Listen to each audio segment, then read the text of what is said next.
employees were forced to flee some fiends who were harassing them at a stoplight in the borough of Dread Heights. Tearing down the suburban streets, Jass and Clover hit green light after green light before unfortunately getting turned around and forced to try teleportation and good old-fashioned driving through someone's backyard. Despite a few setbacks, the twosome managed to take down the driver of the Fiend's car, escaping to the Granklin Bridge to near the final third of this dismal delivery. However, they ran into some trouble when they realized they didn't have the proper documentation to get through the 4 gates of the Granklin, and that's where we are right now. Ma'am, step out of the vehicle. Okay. Clover looks over at you. Is this fun? Just kind of spitballing here. Do you step out of the vehicle? No, I'll try and teleport us. Okay. Sure, I'll do that. Let me open up my car door. I reach towards the dashboard. Go ahead and roll initiative. Okay. He sees me reaching for something that is clearly not the car door. What are you reaching for? What are you reaching for? Pulls out his lance and begins to power it up. I got an 8. All right, he got an 18. He is going to take a shot at you. What the fuck? For reaching to my dashboard? For all he knows, I could be turning the AC down. She's got a weapon! All right, that is, let's see. Unfortunately, a scarily accurate interaction between you and a cop right now. This campaign is just like me having escalating situations with guards. So far, you're not entering into a lot of combats. You're just getting into small fights and sprinting as fast as you can away from them. Just like the classic low-level response to things. I love how easy it is to blend into the city. All right, so you rolled a 7 plus 3 to hit. That is only a 10. Oh, does not hit. The blast goes, you like back up just in time, and the blast goes straight out the other side and singes on the ground next to your vehicle. Immediately, the other guards like see something is happening and begin to like grab their weapons and point them in your direction. But it is now going to be Clover's turn. Whoa, we're escalating so fast. You escalated! I was telling jokes. All right, Clover is going to right off the bat just give you a bardic inspiration as her bonus action. Okay. She turns to the guard and is also going to use command as an action. She just goes, stop it, everybody calm down. But you feel like this like halt effect. Well, look who's commanding people now. I don't know what you're talking about. And as she does, he rolls a wisdom save. Gotta honor the cock. Ooh, that's a 19. She just cast command on me. Oh, it doesn't feel good, does it? That is unfortunately her turn, but it is now your turn. Okay. You said you wanted to try and teleport. I slam on the spatial respector again. Okay, so because this is a distance you can see, but there is like, it's not just as simple as like a dimension door. This is a long bridge. Each checkpoint is about 1,660 feet apart for a total length of 6,666 feet long. And the bridge itself is like 90 feet wide. So the way that we'll do this is you can either choose to, you can skip like this gate, 2 gates, 3 gates, or try and go the full length. Yeah, I want to try and go the full length. Okay, so then I'm going to say that this is going to go under the familiarity category of viewed once, as in you're getting a quick glance across the bridge, and that's about it. So I'm going to need you to roll a D100. To be on target, you have to roll a 74 or higher. Okay. Come on. Nope. It is a 46. 46 is off target. Okay. Well, that's good. The bridge is over water or over another interstate? I would say it's over the like infinite expanse of the astral sea. Yeah. Okay. Just double checking which kind of bridge it is. Go ahead and roll 2d12 for me. That's 15. 10 and a 5. Okay, so you're going to appear 15 miles away from where you were trying to go. Okay. Well, got us out of that situation. Now go ahead and roll a d8. Sure. 7. The good news? Yay, there's good news. There is good news. I was basically going to say that 4 or lower is like either behind you, like back into Dread Heights, or off the sides. And the higher side of things meant you were at least going to appear in the Tearlands. So all of these guards begin to power up their lances, and just as they fire off the shots, you disappear and reappear somewhere in the Tearlands. Let me just load the map real quick. Blazing down the cracked road, the Granklin Delanos Bridge left in your wake as you avoid acid-filled potholes. You are in the final leg of your delivery. You pass crumbling buildings and ever-burning fires, thankful that you didn't end up choosing this borough to be your home. Few folks make an appearance as you drive, and honestly, that's a good thing given what you've heard lurks in the shadows. You're pretty deep into this borough. If you had just appeared on the other side of the bridge, the map says that it would have been like a 5-minute drive, but it's going to be a little bit more complex than that. Well, at least we're not being surrounded by people with spears. We might get home a little late. You see, she looks at a message from Megan that says, "Where are you?" And then another message says, "Where are you?" And then another message that says, "Where are you?" Can you put my phone on mute for a second, Jess? Does she know how that seems to other people? I think she does, and she just doesn't care. You gotta give it to her. I put Clover's phone on Do Not Disturb. I really do. Clover follows the curve of a road to go down a street lined with these strange beige gray stone buildings in this neo-Gothic style. They are corporate, kind of bland copy-paste apartments. You could see that this borough perhaps, kind of originally had some charm to it, or perhaps maybe was being developed in some way, but now is no longer on that path. You see Clover looking around at the city. Well, I know the Tearlands was one of the first boroughs brought in, but what happened to make it like this? I'm no historian, but I get the feeling it wasn't a good thing. Yeah, it doesn't seem like a lot of the city funds are making their way over here. You guys look back towards that bridge far in the distance, glowing slightly orange, and why don't you give me a history check? This is kind of information you wouldn't necessarily know, but it is information that perhaps you could deduce based on your surroundings. Sure. A 6. You deduce nothing. Well, seems like a kind of a far commute. I'm glad you didn't end up moving here. Yeah, it's also always dark. Yeah, it's like somehow all of the swirling, beautiful pink pastel clouds are avoiding this area, and all the really red, angry-looking ones are making it at home. Scary.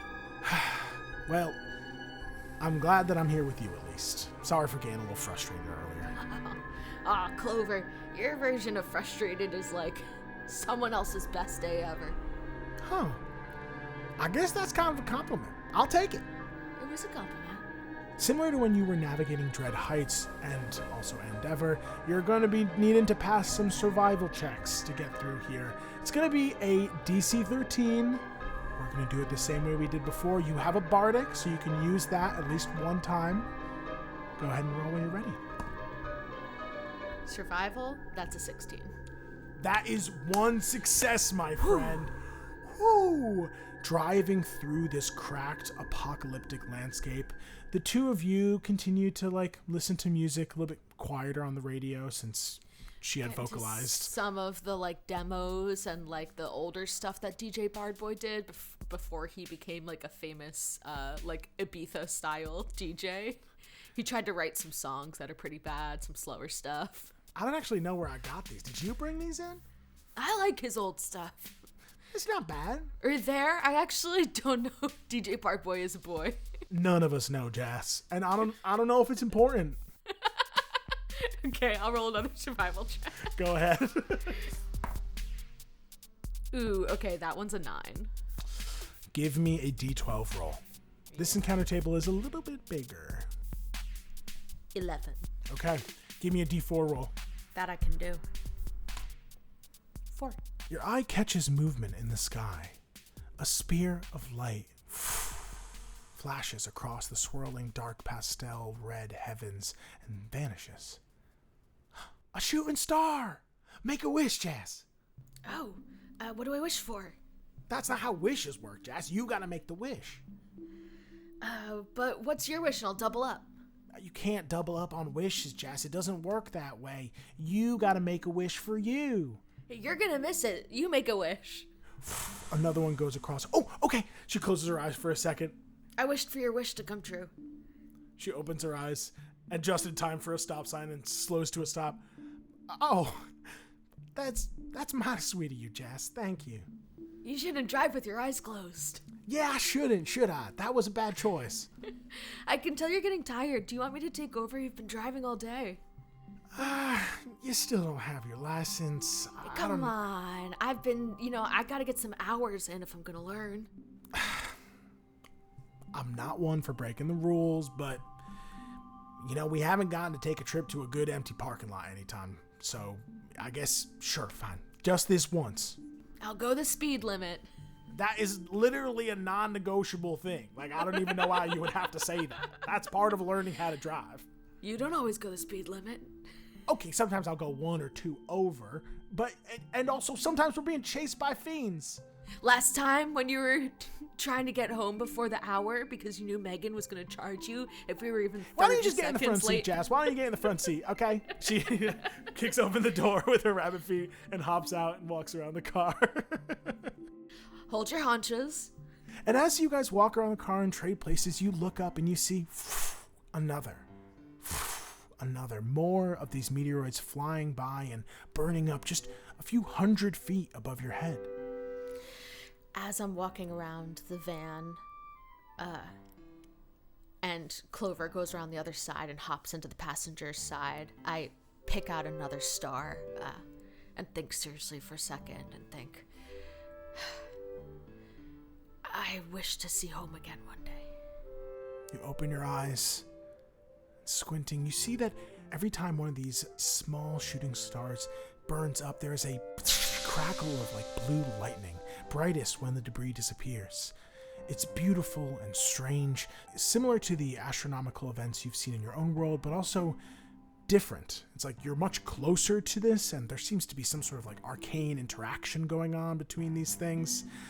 But as you are looking up at them, you look at the one you made a wish on, it just glows brighter and brighter. I don't understand this world. I hop in the driver's seat. You hop in the driver's seat and you put your hands on the wheel and you look up at the light. It's getting brighter and brighter and bigger and bigger. Suddenly, you watch as this thing shoots down towards the vehicle. Go ahead and give me a dexterity saving throw. What the fuck? Clover, I think I wished wrong. What do you mean? Oh my! Just, you now see that some of these meteorites are breaking through whatever arcane barrier is here and striking the ground nearby, exploding with flame and rock, one of them hurtling straight towards you. Oh my god. Okay, that's a 22. 22 is gonna pass, and thank fucking God it does. Yeah, thank God I didn't get struck by a meteor, you fucking crazy person. I'm not gonna lie to you, my friend. That was a lot of damage that you just avoided. You put it into drive and tear forward. The meteorite explodes behind the van. Immediately not going the speed limit. You said you go the speed limit! The shockwave. There's a comment clause. Catches the vehicle and throws it forward. You made a dex save and avoided the damage of the actual, asteroid striking, but you do need to land this car as it is hurtled into the air. So I'm gonna need one more dex save. Okay. This was such a bad day, huh? 21. The car, slow motion, just flying in the air. The two of you clinging to the van, goo just like stretching and swirling around you. Clover is shielding her face. I butt dial Fetch. Hello, Jess. I was like, oh my god, why am I on FaceTime? What's going on? Not now, Fetch. As you grab the wheel and hit the gas right as it lands and you rocket forward. The van takes no damage. You rolled over 20, so you are not going to even get hurt by this. That is crazy. First time driving. First time, first time driving luck. That it's a real thing, gang. First timers luck. All right, go ahead and roll another survival check as you tear through this now smoldering landscape, watching the rest of this meteor swarm pass by, almost as if it's like a weather pattern here. This place is so bad. Can you imagine if you lived here? I was never gonna visit. I'm be honest right now, because you're not living here, so I can say it, but I was never gonna visit. Can you imagine if you got hit by a spell like that? You'd probably die. Probably instantly. Okay, 4 on the fucking survival. Okay, roll another d12. Can Fetch be helping us again since I butt dialed him? I'm still here. Do you need my help? Yes, we've needed your help all day. Where were you? Are you driving? You're not allowed to drive, Jess. How can you tell that? You have me on FaceTime. Oh. You can see me. I touch Fetch's face a lot on the screen. It doesn't work like that. I'm totally operating the phone while I'm driving. You are breaking so many rules right now. As you see, she leans over and she taps it so you're audio only. Okay, you can't see us anymore. I'm driving now. Just take my word for it, Fetch. Help us out here. Go ahead and roll with advantage. Thank you, Fetch. Unfortunately, it's an 8. Did you use your Bardic? Oh, no, I'll use my Bardic. You're so right. Hers is a D6. I believe so. Yes, it is a D6. Oh, incredible. Yeah, I rolled a 5, so that's a 13. That's exactly what you needed. Holy crap. That is another success. Fetch is actually kind of helpful, and I kind of eat my words a little bit. All right, Fetch, thank you so much. We really appreciate all your help. Yeah, thanks, Fetch. And she puts you guys on mute as he begins to talk and just express gratitude. You're ignoring him, and she goes just he gets under my skin too, but there's something troubling about him, and I don't want to disturb that.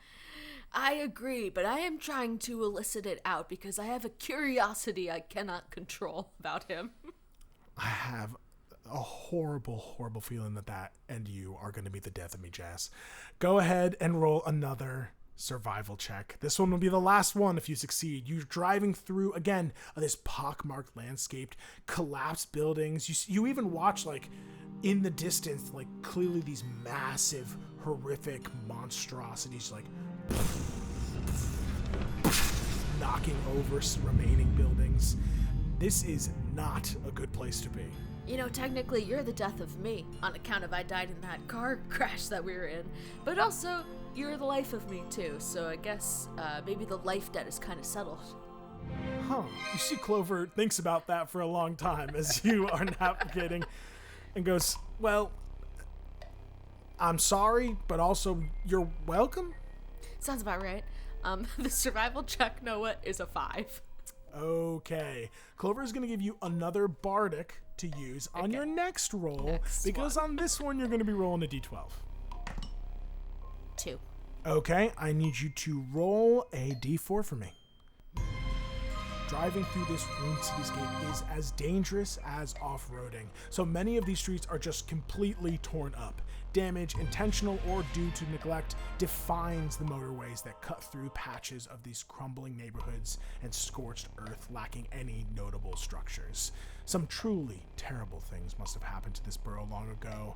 What was it like before this? Why has no attempt been made to repair it? It really makes you wonder why they didn't just cut it off and let it drift away. But that's not your issue. For now, you are just trying to deliver a pizza. What'd you get for that D4? I got a 3. As you are driving about, what is going through your mind? Like, what are you talking to Clover about? I think I'm asking Clover if she has any friends in other boroughs. Like any other mom friends, or just all in the neighborhood? Or... I guess I know my neighbors pretty well, but I don't really get out much. And there's a lot of the city that isn't really safe for kids, so I would say no. Unfortunately not. Yeah, well, we are always at work. Yeah.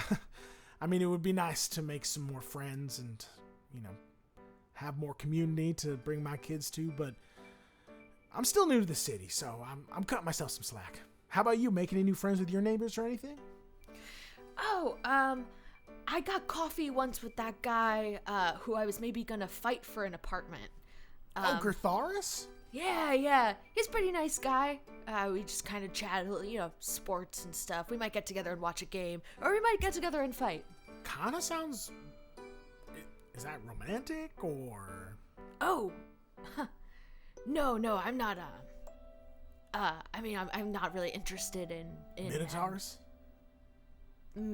Tars, right. I kind of glance at Clover, like, unsure if she was, like, naive or kind of giving me a way out, like the way that sometimes her kids were, like, be like, oh, I hate Boone, and she'd be like, do you mean that you don't like what Boone did? And so I just kind of let that misunderstanding, like, slide between us. Give me an insight check. Nat 20.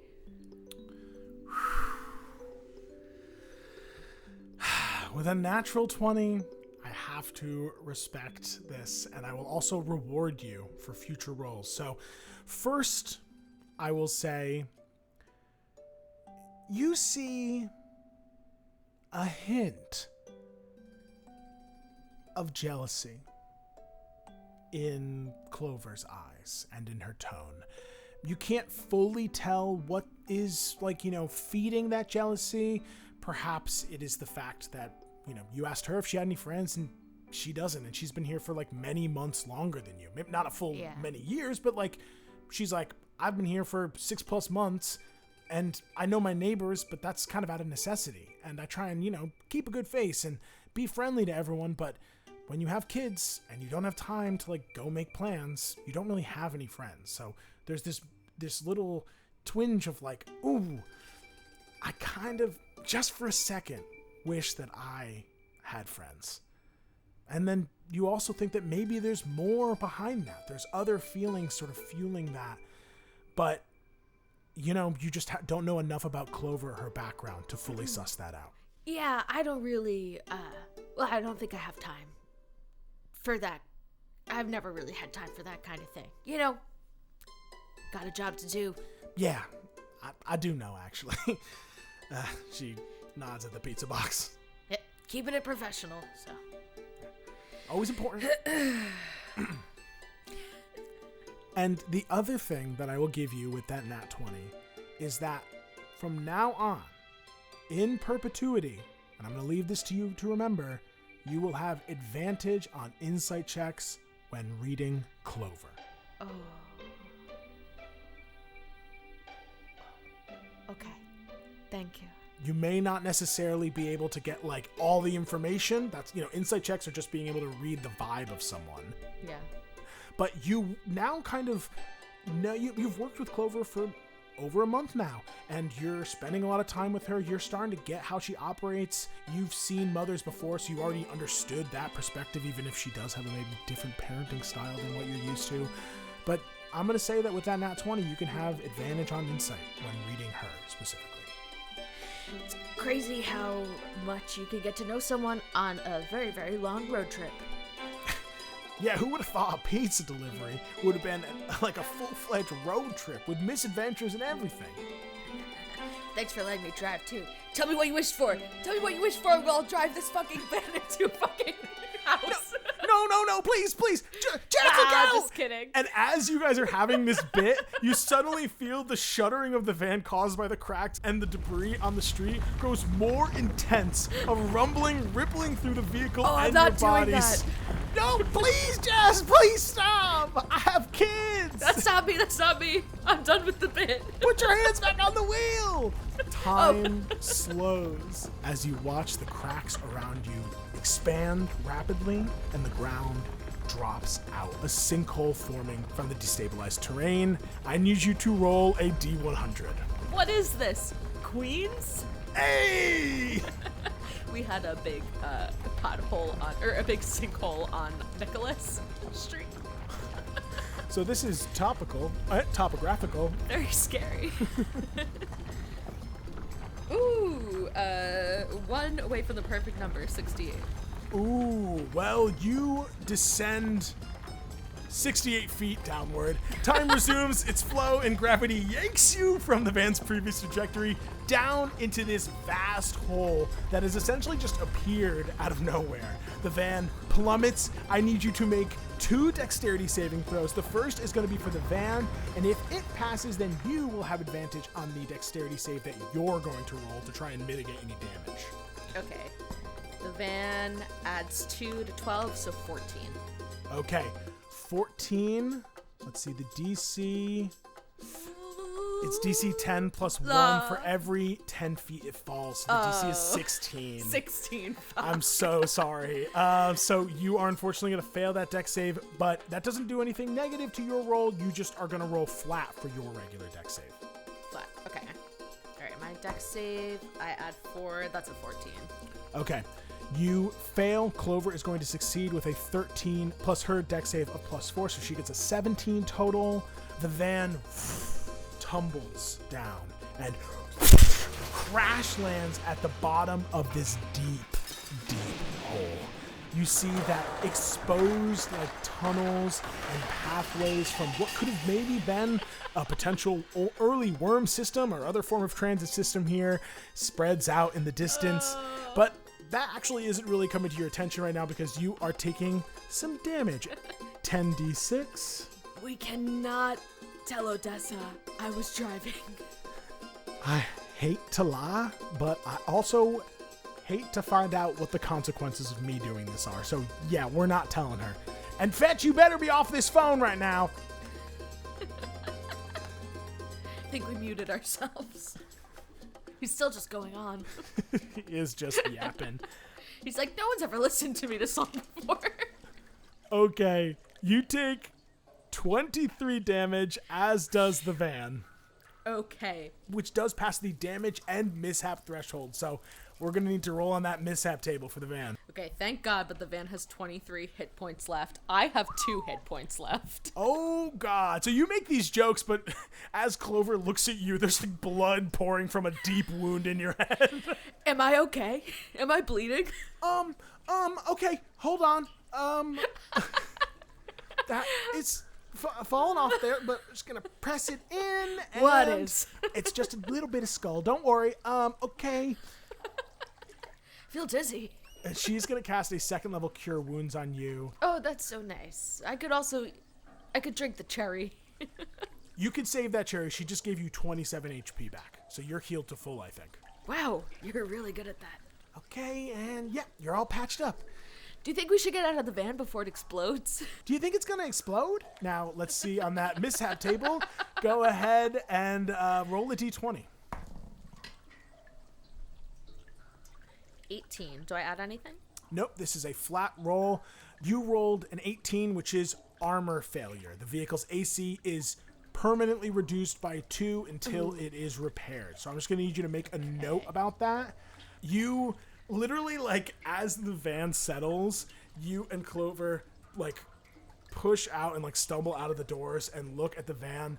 It looks like it has been put partially into a compactor. Like, the front and back are, like, pressed inward. The top is dented, the sides are dented, and all the windows are cracked. Okay, so the van's AC is 19 now, or 17 while motionless. Okay. Is great. Hey, you don't think that maybe we could bring this to a repair shop that would probably do it cheaper than what Odessa would take out of our paychecks?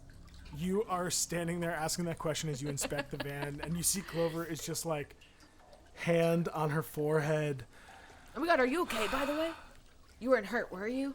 No, luckily I'm fine, which is wonderful. Thankful. Okay, I help her out of the scary compacted van, and I'm like making jokes at her about our jobs and getting fired and stuff, but I'm actually like feel pretty terrible for crashing the van into a sinkhole the first time that we drove and damaging the van and almost potentially killing both of us. So I'm kind of just like nervously patting Clover's like shoulders and like the sides of her arms, just like checking that she's good. Yeah, you look her over for any injuries, and she's, you know, like talking back and responding to you perfectly fine. She looks completely, miraculously unharmed from this incident. How many kids do you have? Name them all. I got 7 lovely children. Well, let's see. Should we start from the eldest? I'm kidding. They're they're septuplets. They're all born at the same time. We got Edmund, a.k.a. Eddie, Theodore Cottonbottom. We got Felix Asher Cottonbottom. We got Felicia Florence Cottonbottom. Gwyneth Evangeline Cottonbottom. Boone, my dog, Cottonbottom. Chauncey, otherwise known as Chance. Ferdinand Cottonbottom. And, of course, Constance Jinx Cottonbottom. See, I'm fine. I think that sounds right, but I've been calling a lot of them Hey You, so. Honestly, I was doing the same thing in the beginning. Okay, but you're okay now? And she like looks at your head wound. She has sealed it up.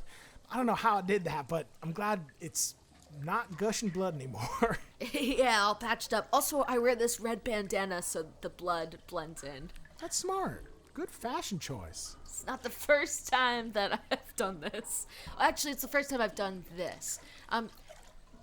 How do we get out? Well, we have 2 options. It seems we can try and drive down one of these scary tunnels, or we can try and teleport. Oof. I guess teleport, right? Might as well. Okay. This'll be a good one. Maybe I should drive. Thank you so much for listening. If you enjoyed the show, please follow us on Spotify or leave a review on Apple Podcasts. Thank you especially to our Eldritch patrons. If you would like to become an Eldritch patron, go to patreon.com/trynottoDiePod. At the $5 tier, you get access to the afterlife. That's right, you get access to heaven or hell, it's up to you, via the exclusive talkback show where we discuss what happened during this arc. You also get access to a bunch of other bonus content like recipes from the show, polls, and other random stuff we're cooking up. But if you really want access to a bunch of other full-length episodes, sign up for the $10 tier for the content search, where we play out usually canon one-shots, test out new systems, review nerdy media, and really do anything we can to entertain you, our Eldritch patrons. And of course, a huge thank you to Lore Party, the network that supports us. Lore Party Media is dedicated to celebrating the power of stories that shape who we are. If you enjoy our show, please check out their other shows, which you can see on loreparty.com, or you can just search Lore Party in your favorite podcast streaming platform. And you can check me out on Instagram, YouTube, and Twitch, all under the username Noah the Infuriator. No spaces, just Noah the Infuriator. While you're at it, hit up my socials too, Lise vs. Life, that's Lise vs. Life. Follow me on TikTok, and then while you're at that, follow Try Not to Die Pod on TikTok too, where we post clips of the show. Thank you again for listening, and until next time, try not to die.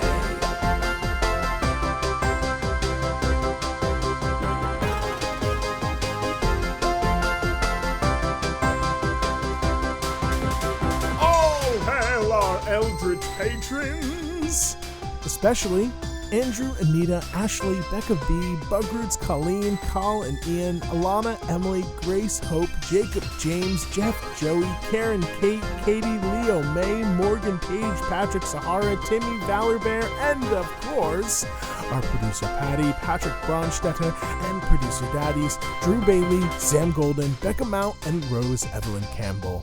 We thank you for these podcasting powers and promise to raise hell in your names. Until next time, try not to die.